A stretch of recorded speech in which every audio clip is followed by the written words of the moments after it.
Bismillahirrahmanirrahim. Assalamu alaikum, dear students. How are you? I hope you'd be fine.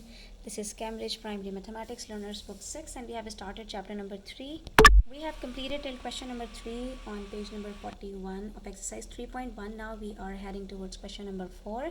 So let's start with our today's lesson. Do not skip the video, watch it till the end so that you won't miss any of the important points. The question says Sarah and Anita both practiced playing the guitar for 5 days. This table shows how long each child practiced for in each of the 5 days. So we are provided with 5 quantities for each, that is for how many minutes each of the two, Sarah and Anita, practice guitars. So Sarah practiced for 10 minutes on day 1, then 8 minutes on day 2, on 2 minutes on day 3. So she practiced for 10 minutes on day 1 and only for 2 minutes on day 3. Then again she practiced for 10 minutes on day 4 and then for double minutes, that is 20 minutes on day 5. And for Anita the sequence was 10, then 8, then 12. So on the day that Sarah practiced for only 2 minutes, Anita practiced for even more than her first amount. Okay, and then on day 4 they both practiced for 10 minutes and Anita practiced for only 10 minutes on day 5. So they are telling us that each child has practiced for 50 minutes in total. As you can see that when you will add up all these minutes, so you are going to get 50 as the total for both of them. Here we have 10 for each, here we have 10 for each, here we have 8 for each. The difference between the two is of 10 over here, 12 minus 2, but again there is also 10 minutes, so the net effect is the same, that is both of them are getting 50 as their total. So we have to copy and complete these sentences using the information in the table. The range of Sarah's practice times. Acha, what is range? Let us understand. The range is the difference between the smallest and the largest value. So if we look for Sarah's range, so the largest value is 20 and the smallest is 2. So the range for Sarah is 20 minus 2, which equals 18, right? So here comes 18. But for Anita, the range is different because her greatest value is not 20. The greatest value is 12 and the smallest is 8. So the range is very smaller. That is just 12 minus 8 is 4. The range of Anita's practice times is dash minutes. It's just 4 minutes. Right? Because here we are subtracting 8 from 12. Her 3 on 3 days she practiced for same amount of time, and on day 2 and day 3 she practiced for some more minutes than 10 minutes or some less than 10 minutes, that is 12 and 8, which was 12 minus 8 is equals to 4. Now they're saying that Dash has the smallest range of time, so she is more consistent in the amount of time she practices for over the 5 days. Of course, it's Anita. Anita has the smallest range, right?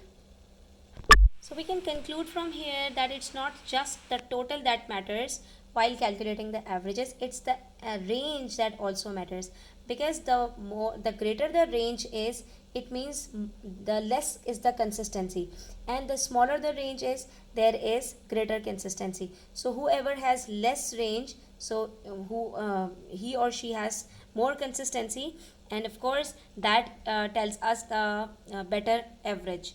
Now we have to calculate the range in these sets of numbers. So we just have to take the smallest and the greatest number, and then we have to subtract them. Here we have 4 minus 1, which is 3. The range is equals to 3 over here. Here we have 2 and 12. 12 minus 2 is equals to 10. So the range would be 10. And then here we have 70 as the greatest number and 5 as the smallest. So 70 minus 5 is equals to 65. So the range seems to be greater. And then here we have 21, 26, and okay, so 21 is the smallest and 63 is the greatest. So 63 minus 21 is equals to 42. So the range would be 42. Here it is 11, 10, 15. So out of these 5, 10 is the smallest, 15 is the greatest. So the range would be 5. And then 25, 34, 28, 29. So among these 4 numbers, 25 is the smallest and 34 is the greatest. So the range would be 34 minus 25, which is 9. And then in part G, it's 91 is the smallest and 116 is the greatest. So the range would be 116 minus 91, which is around 25. Okay, students? Now comes question number 6, which says find the range in heights of these two groups of children. We are provided with two groups of children. Here we have 7 children and here we have another 7 children. So the largest height over here is 127, 152, 135, 141, 130, 138, 138. So among these 7 numbers, 127 is the smallest and 152 is the largest. So the range would be 152 minus 127, which is 25. Okay, and here the largest value is 137, 143. 143 is the largest and 129 is the smallest. So we will subtract 143 with 129 and we are going to get 14. The range over here is 14. So which group has the largest range? Of course, group 1. And we have to describe how the two groups would look different because of their different range.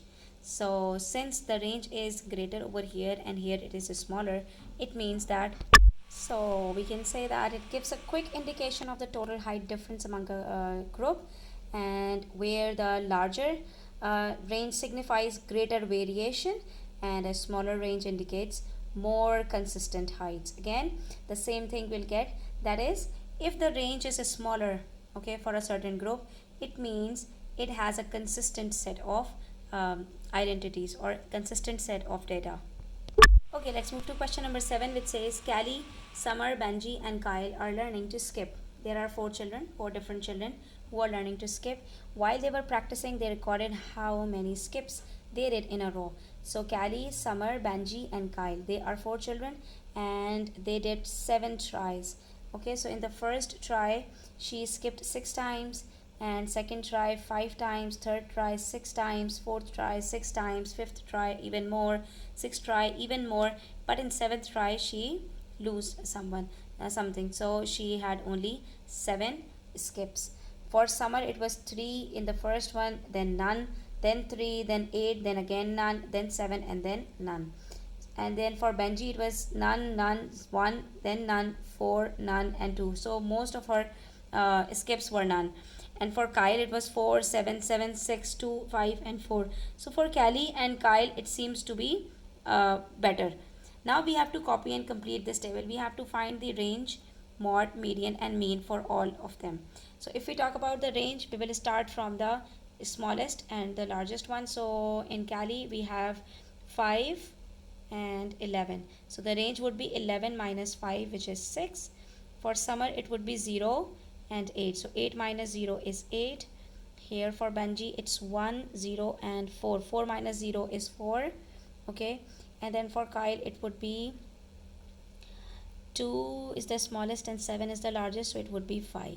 So all of them have different ranges. Summer has the greatest range and Kyle has the lowest range. Benji has the lowest range. It means Benji's attempts are more consistent because there is very little variation in them. Now we have to go for mod. So if for what is mod, we discussed about it in the previous video, that most repeated value is the mod. So for Callie the most repeated one is 6, 6, 6. It's the mod. It's similar to its range. And for Summer it's 3, 3, but 0, 0, 0 is the most one. So for Summer it's 0. Again for Benji it's 0.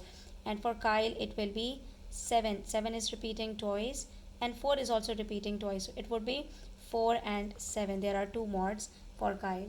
Then we have to calculate the median. Since there are 7 values, so the middle value would be the 5th one, but we have to rearrange the data according to their ascending order. So let's rearrange the data first and then we are going to go for the median.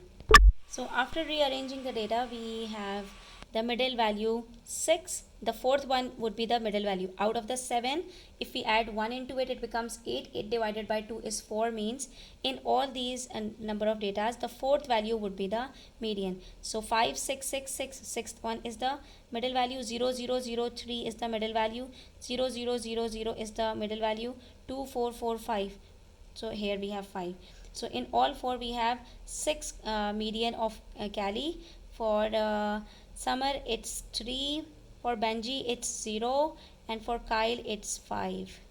Okay, so don't forget to rearrange the data according to ascending order while calculating the median, otherwise your answer would be wrong. Because if we would have taken the fourth column over here, so we would have got 6, it would be the same for Cali, but for summer it was 8 and we have got 3 as the median. Okay, so 8 is not the middle value, it's 3 that is the middle value. For Banji it's again the same, but for Kyle it's different. So you see, in some of the cases we are getting the same answer, but not in all. So we have to rearrange the data according to the ascending order. Then we have to calculate the mean. For this we have to sum all the values and then we have to divide it by 7, because the number of data in each case is 7. For this we are going to calculate their totals first. For Cali it was 49, and for summer it was 21, and then 7 and 35. Okay, so 49 divided by 7 is 7, mean would be 7. 21 divided by 7 is 3. 7 divided by 7 is 1. 35 divided by 7 is 1. Okay, so we have got all range, mod, median and mean for the given data, right? Okay, so in part B they are saying, who do you think has been most successful at skipping? Explain your answer using the information in the table. So to consider all these 4 different sorts of data that we have got, so from here we can say that from the 2 tables we can conclude that it seems to be um, Cali or Kyle who has scored really successful, because oh wait, here it would be 35 minus divided by 5 is divided by 7 is 5. Okay, okay, so who do we think that has been most successful? So we can say that it's Cali seems to be most successful, because her median is 6. She has the highest median and mean averages. Okay, her mean is also the highest, so we can say that yeah, she had scored really well, and also her total skips is the highest among all. So it's Cali that has scored really well. Now, in part C, what do we have to do? Which average do you think is most appropriate for describing the average number of skips a child has done? So, we can say it could be either mean or median. It could be mean or median. And the mod only represents 2 tries that were much lower or higher than all the others. The mean and the median represents the middle of the data. So in most of the cases, median seems to be the most appropriate average that we can use. Okay, so students, we have completed till question number 7. Now inshallah in the next video we are going to do the remaining 2 questions of this exercise. Until then, take care. Do subscribe to my channel if you are new, and don't forget to share it with your friends. Take care. Allah Hafiz.